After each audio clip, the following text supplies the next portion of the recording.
Well, hi and good morning from my shop. I'm going to be doing two things. One is another attempt at using the sweep function on my FM simulator in my scope. And the other one is I'm going to take out that IF can and we're going to look inside it. We're going to see what's going on. And I've got my bag of new capacitors here. So I'm all set to change out any one of these capacitors that I want with a proper replacement, which is one of the reasons I've been stalling on doing that. And it hasn't been part of my process here.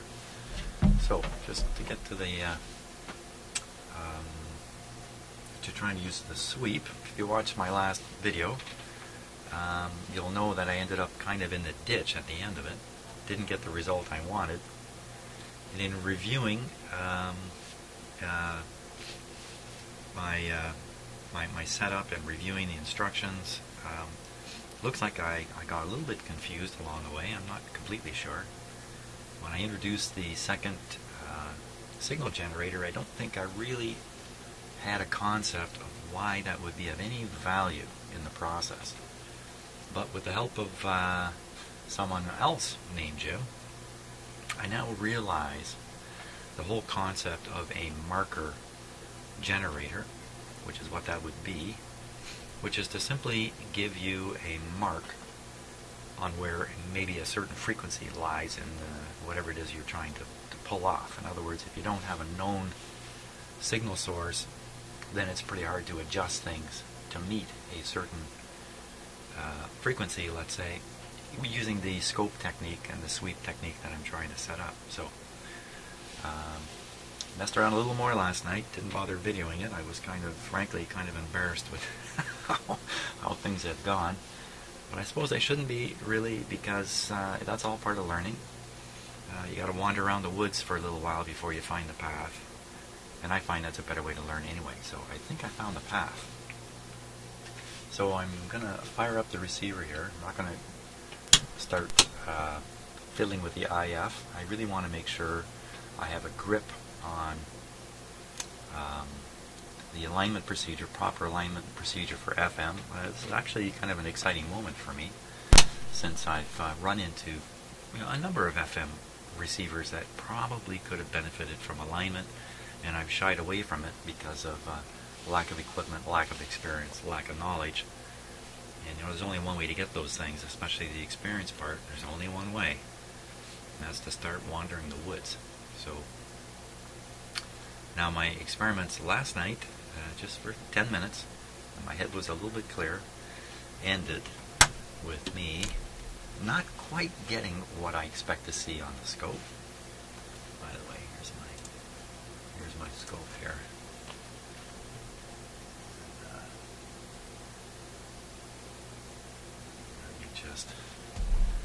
I'll tell you what I'm up to here in a moment. Bingo. This is kind of what I ended up with. The radio's just warming up now, so just give it a second. And I think we're going to see something. There we are. So there, what I'm looking for is a bit of a parabolic curve. And this is a little bit like it. I mean, normally you see these things curving up and back down. So I was kind of excited to get that shape on there. And yes, if I turn the slugs into coils, this thing moves around and wanders up and down.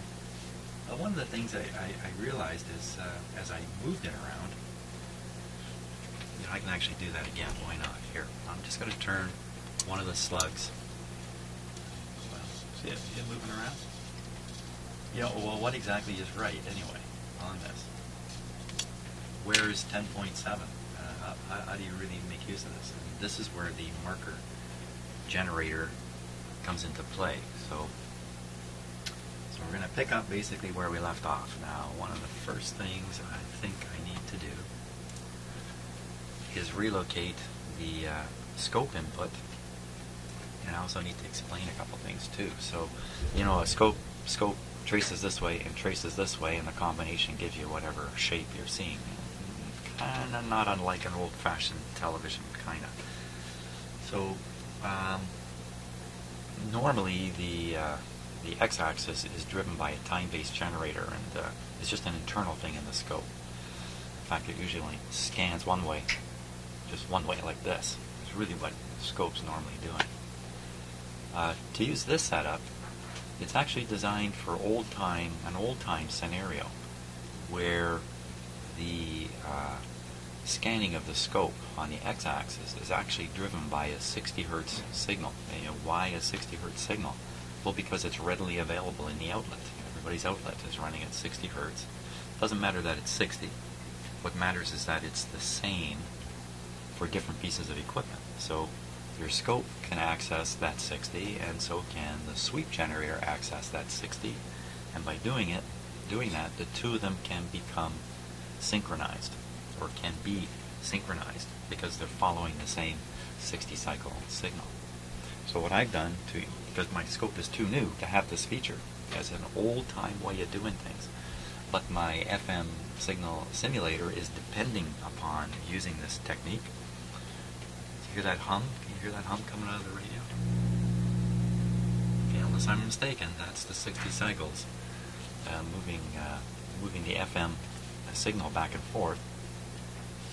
So for me to get that to happen on my scope, I've had to introduce this guy here. Very hard to look at all this junk on my bench, but just a regular transformer. It's just plugged into the wall over here with this cord.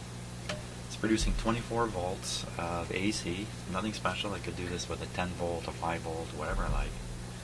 And I'm just using that signal coming out of here, the 60 cycle signal, it's connected there just with clip leads, to drive my scope on the x-axis back and forth.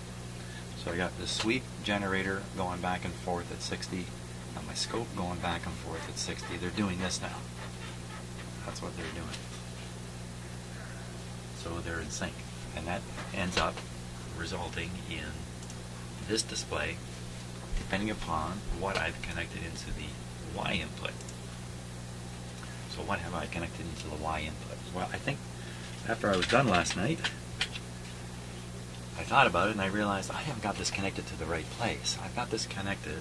Where's my circuit diagram here? Okay, right now it's connected essentially to a point back here in the circuit.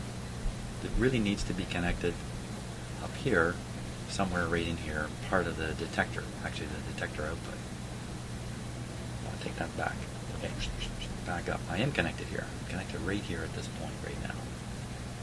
But where I need to be connected is over here somewhere. Maybe right on top of here. I'm going to give it a go, and we'll see if I get a nice, clear display. His fingers are crossed. There we go. You're off there. I'm just going to hang it on this clip lead here. This is the same thing that's feeding that meter. What did we get? Oh.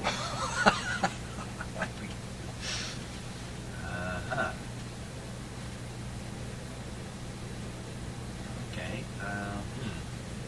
What to make of that?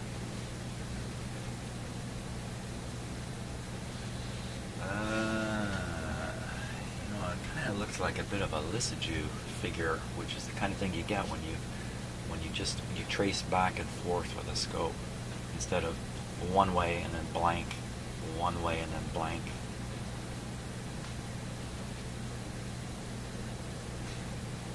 Yeah, that looks kind of funny, doesn't it? Well, let's tune around with a few things here. First, I'm going to change the degree of deviation. So the FM signal is coming in around 100 megacycles, and I have a control which moves it, which changes the degree of movement. The sweep width is what they call it. So I'm going to increase the sweep width. Okay, so you can see the DC, you can see it on the meter here. You can see on my scope that the DC is causing it to rise up and then sink back down. Look at that. They're really looking like a Lissajous figure now.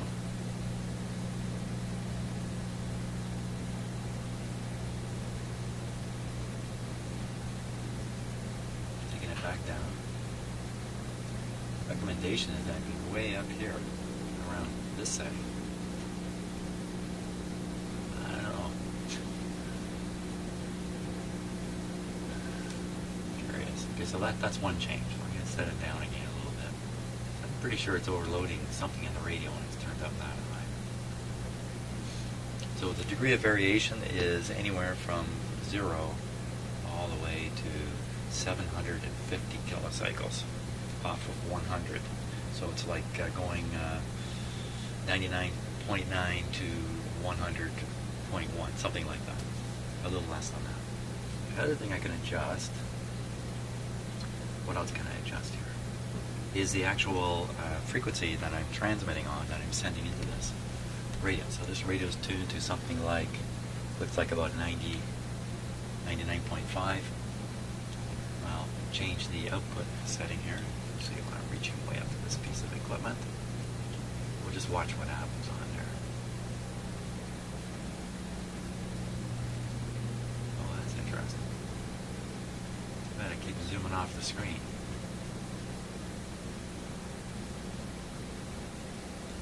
I think what's helpful in this case is watching this meter. So I'm going to watch this meter. I'm going to ignore my scope.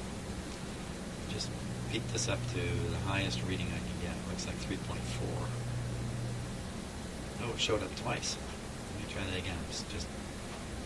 I'm sweeping it now by hand, if you like.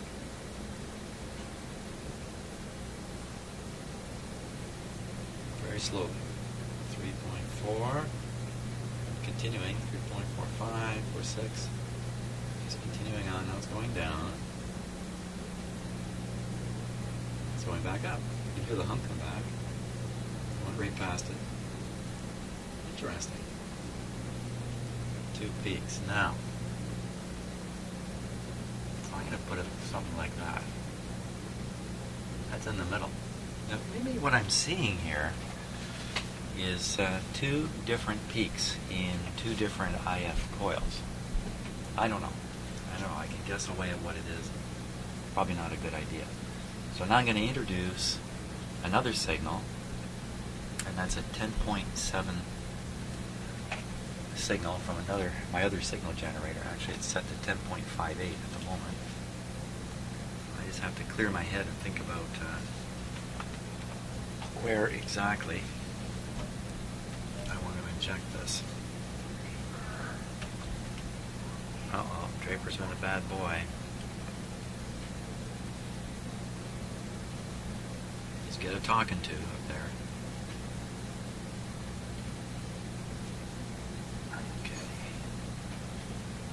The ground connection. Now the signal connection is going to come off here. Another long clip lead, which is not the best idea when doing FM stuff because of the high frequencies involved. Okay, where do I want to stick the 10.7? I want to shove it into, I think I found pin 1 was a good choice. Stick it in pin 1 right near the front of the radio. And the alignment instructions say hook it right up to the antenna, so this should be okay. Turn the radio down a bit, volume-wise, on to pin number 1. So watch everything go berserk here.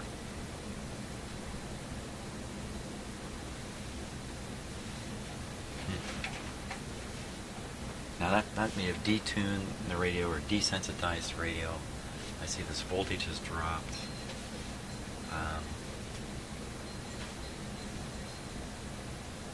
What to do next?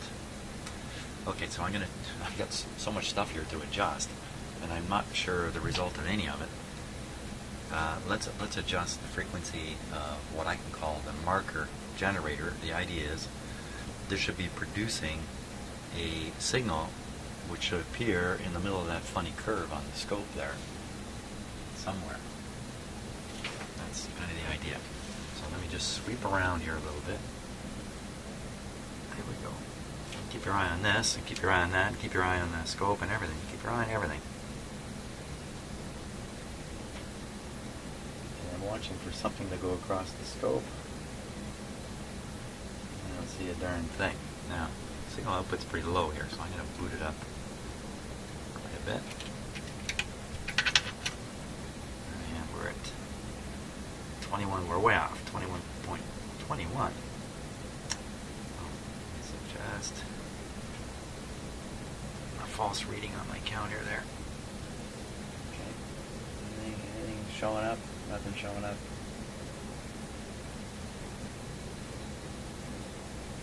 Well, evidently I don't have a clue what I'm doing. Nevertheless, it certainly is lots of fun. Okay. Next.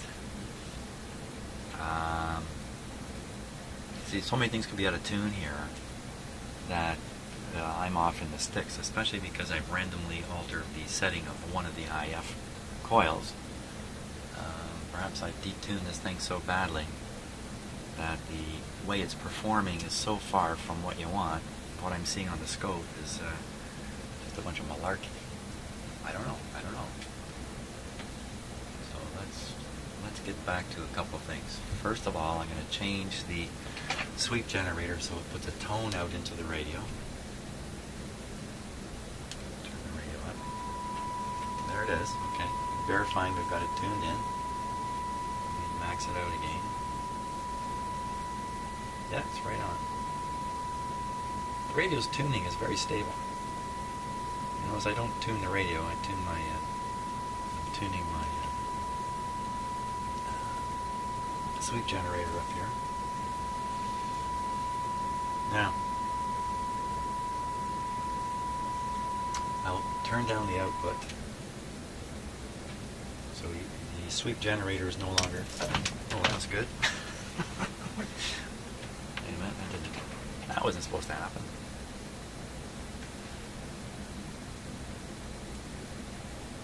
Nothing like working on a live radio here.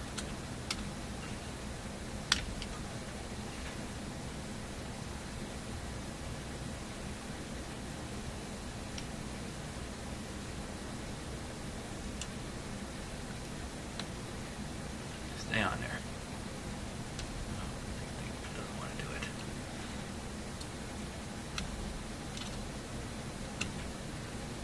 Okay, that'll stay on there now. So now what I'll do is I'll tune the, let's call it the marker generator, the other signal generator here, and see if we can see something happening on the scope. And I'm really shooting in the dark here.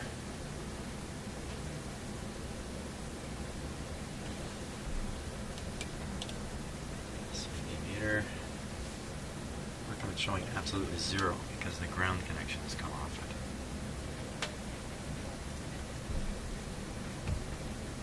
I'm not grounding my scope in the best way possible either. I got too many wires here.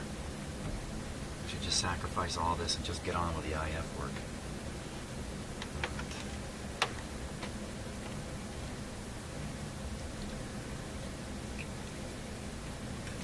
50,000 clip leads later. Okay, now 10.4. So I think it was 10.58. It seemed to be resonating at before. Let's see. Watching that voltmeter. Getting nothing. What else is not connected here?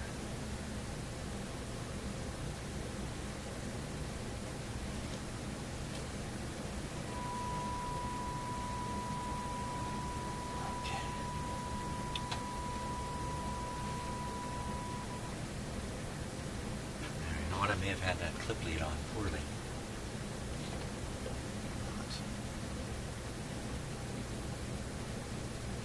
Expect this, doesn't this meter go up when I hit the mark here? Let's give it a bigger blast of signal.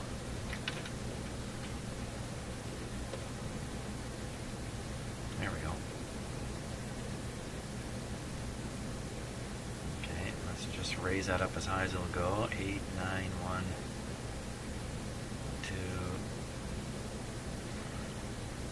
Looks like 2.5 or something in there. Uh-oh. Is it fading while I'm doing this? Yeah, it is. Look, it's fading out. No, it isn't. What's it doing? It's going up and down. Crazy stuff. I'm not adjusting anything now. It's a self-adjusting radio. But look at that. It's 10.58 again. I've ended up at. What is going on my scope?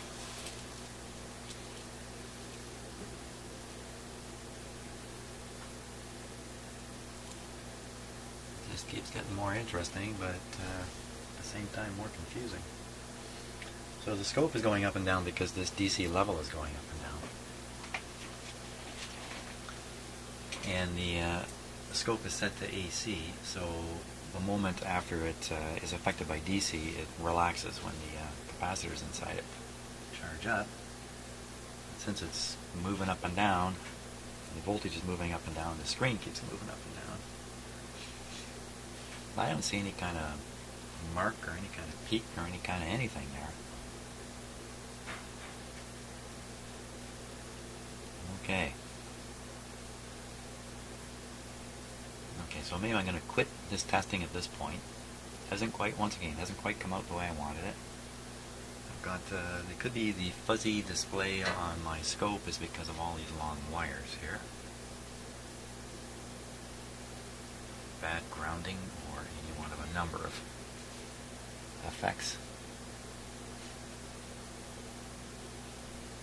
Certainly not getting a nice neat deal. Okay, that's what I'm gonna do. I'm gonna take all this stuff off.